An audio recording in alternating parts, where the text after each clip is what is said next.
യൂദിത്തിന്റെ പുസ്തകത്തിൽ നിന്നുള്ള വായന 8-ാം അധ്യായം 1 മുതൽ 36 വരെയുള്ള തിരുവചനങ്ങൾ. യൂദിത്ത്. അക്കാലത്ത് യൂദിത്ത് ഈ കാര്യങ്ങൾ കേട്ടു.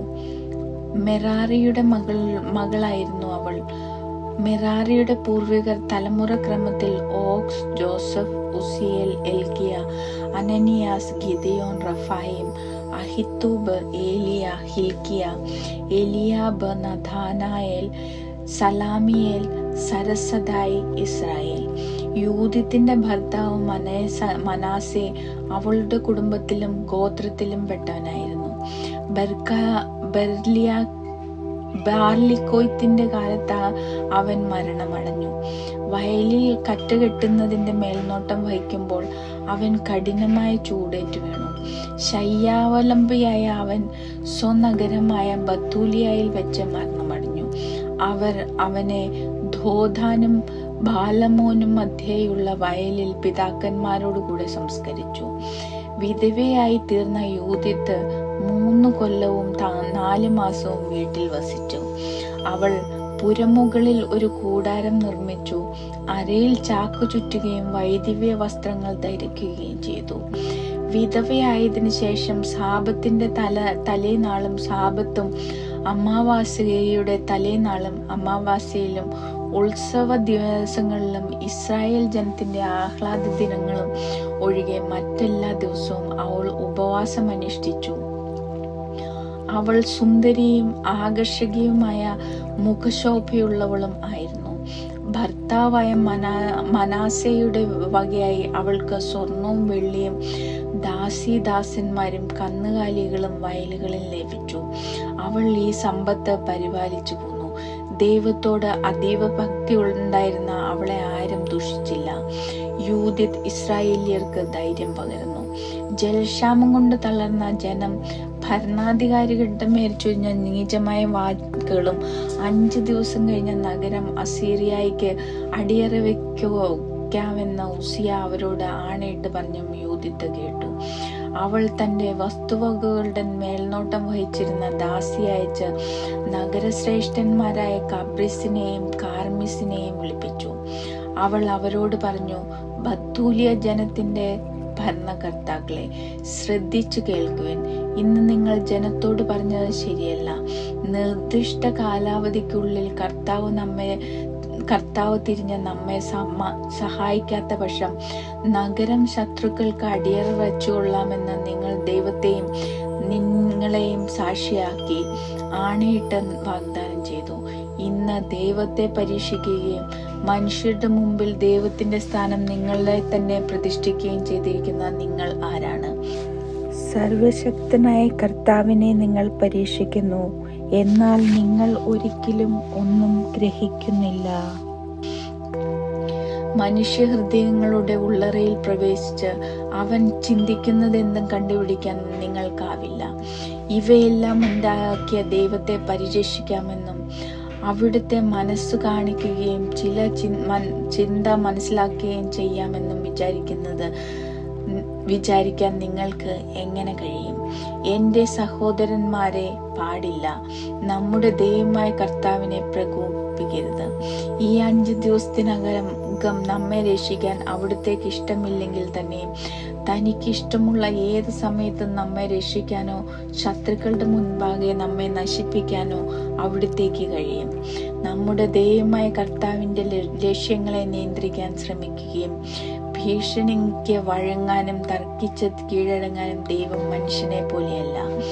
അതിനാൽ അവിടുത്തെ രക്ഷയ്ക്കായി നാം കാത്തിരിക്കുമ്പോൾ നമുക്ക് അവിടുത്തെ വിളിച്ച് സഹായം അപേക്ഷിക്കാം. അവിടുന്ന് പ്രസാദിക്കുന്നെങ്കിൽ നമ്മുടെ സ്വരം ശ്രവിക്കും. പണ്ടത്തെ പോലെ കരനിർമ്മിതമായ ദൈവന്മാരെ ആരാധിച്ച ഒരു ഗോത്രമോ കുടുംബമോ ജനതയോ നഗരമോ നമ്മുടെ തലമുറയിലോ ഇക്കാലത്തോ ഉണ്ടായിട്ടില്ല. നമ്മുടെ പിതാക്കന്മാർ വാളിനിരയായതും കവർച്ച ചെയ്യപ്പെട്ടതും ശത്രുക്കളുടെ മുൻപിൽ ഭീകരമായ കഷ്ടതകൾ അനുഭവിച്ചതും അങ്ങനെ പ്രവർത്തിച്ചതിനാലാണ്. എന്നാൽ നാം അവിടുത്തെ അല്ലാതെ മറ്റൊരു ദൈവത്തെ അറിയുന്നില്ല. അതിനാൽ അവിടുന്ന് നമ്മെയോ നമ്മുടെ രാജ്യത്തെയോ അവജ്ഞയോടെ വീക്ഷിക്കുകയില്ലെന്ന് നാം പ്രത്യാശിക്കുന്നു. നാം പിടിക്കപ്പെട്ടാൽ യൂദ മുഴുവൻ പിടിക്കപ്പെടുകയും നമ്മുടെ വിശുദ്ധ നഗരം കൊള്ളയടിക്കപ്പെടുകയും ചെയ്യും. അത് അശുദ്ധമാക്കിയതിന്റെ ശിക്ഷ അവിടുന്ന് നമ്മുടെ മേൽ ചുമത്തും. വിജാതീയരുടെ ഇടയിൽ നാം അടിമകളായി കഴിയുമ്പോൾ നമ്മുടെ സഹോദരന്മാർ കൊല്ലപ്പെട്ടതിൻ്റെയും നമ്മുടെ നാടിൻ്റെ അടിമത്തത്തിൻ്റെയും നമ്മുടെ പൈതൃകാവകാശം നഷ്ടപ്പെട്ടതിൻ്റെയും ഉത്തരവാദിത്തം നമ്മുടെ ശിരസിൽ പതിക്കും. നമ്മെ കീഴടക്കുന്നവരുടെ ദൃഷ്ടിയിൽ നമ്മൾ നിന്ദിതരും പരിഹാസ്യരും ആകും. അടിമത്തം നമുക്ക് ഗുണകരമാവുകയില്ല. നമ്മുടെ ദൈവമായ കർത്താവ് അത് നമ്മുടെ അപമാനത്തിന് കാരണമാക്കും. അതിനാൽ സഹോദരന്മാരെ, നമ്മുടെ സഹോദരന്മാർക്ക് നമുക്ക് മാതൃക കാട്ടാം. അവരുടെ ജീവൻ നമ്മെ ആശ്രയിച്ചിരിക്കുന്നു. ശ്രീകോവിലിന്റെയും ദേവാലയത്തിന്റെയും ബലിപീഠത്തിന്റെ സുരക്ഷിതത്വം നമ്മിലാണ്. ഇങ്ങനെയിരിക്കെ പിതാക്കന്മാരെ പോലെ നമ്മെയും ശോധന ചെയ്യുന്ന നമ്മുടെ ദൈവമായ കർത്താവിന് നമുക്ക് നന്ദി പറയാം.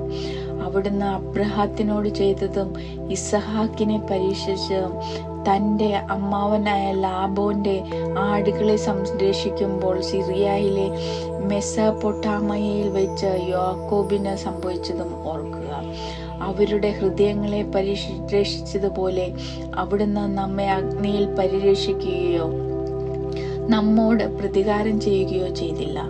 തന്നോട് അടുപ്പമുള്ളവരെ അവിടുന്ന് പ്രഹരിക്കുന്നത് ശാസന എന്ന നിലയിലാണ്. ഉസിയ അവളോട് പറഞ്ഞു, നീ പറഞ്ഞതെല്ലാം ആത്മാർത്ഥതയോടെയാണ്. നിന്റെ വാക്കുകൾ നിഷേധിക്കാനാവുകയില്ല. ഇന്ന് ആദ്യമല്ല നിന്റെ ജ്ഞാനം വെളിപ്പെടുത്തുന്നത്. നിന്റെ ഹൃദയം സത്യസന്ധമായതിനാൽ ജനമെല്ലാം ആദ്യം മുതലേ നിന്റെ ജ്ഞാനം അംഗീകരിച്ചിട്ടുണ്ട്. ദാഹവിവശരായ ജനം ഞങ്ങളെ കൊണ്ട് വാഗ്ദാനം ചെയ്യിച്ചു. ആ പ്രതിജ്ഞ ലംഘിക്കാവതല്ല. നീ ഭക്തയാകിയാൽ ഞങ്ങൾക്ക് വേണ്ടി പ്രാർത്ഥിക്കുക. കർത്താവ് മഴ പെയ്ച്ച് നമ്മുടെ ജലസംഭരണികൾ നിറയ്ക്കും. നമ്മൾ തളർന്നു വീഴുകയില്ല. യൂദിത്ത് അവരോട് പറഞ്ഞു, ശ്രദ്ധിക്കുകൻ. നമ്മുടെ ഭാവി തലമുറകളിലെല്ലാം അറിയപ്പെടുന്ന ഒരു പ്രവൃത്തി ഞാൻ ചെയ്യാൻ പോകുന്നു. ഇന്ന് രാത്രി നിങ്ങൾ നഗര കവാടത്തിങ്കൽ നിൽക്കുവേൻ. ഞാൻ എൻ്റെ ദാസിയുമായി പുറത്തേക്ക് പോകും. നഗരം ശത്രുക്കൾക്ക് വിട്ടുകൊടുക്കാമെന്ന് ജനത്തോട് നിങ്ങൾ വാഗ്ദാനം ചെയ്ത ആ ദിവസങ്ങൾക്കുള്ളിൽ കർത്താവ് എൻ്റെ കൈകൊണ്ട് ഇസ്രായേലിനെ രക്ഷിക്കും. എൻ്റെ പദ്ധതി എന്തെന്ന് അറിയാൻ ശ്രമിക്കരുത്. ഞാൻ ചെയ്യാൻ ഉദ്ദേശിക്കുന്നത് ചെയ്തു കഴിയുന്നതുവരെ ഞാൻ നിങ്ങളോട് പറയുകയില്ല. ഉസിയായും ഭരണാധിപന്മാരും അവളോട് പറഞ്ഞു, സമാധാനത്തോടെ പോവുക. നമ്മുടെ ശത്രുക്കളോട് പ്രതികാരം ചെയ്യാൻ ദൈവമായ കർത്താവ് നിനക്ക് മുൻപേ പോകട്ടെ. അവർ കൂടാരത്തിൽ നിന്നുപോയി സ്വസ്ഥാനങ്ങളിൽ നിന്നു.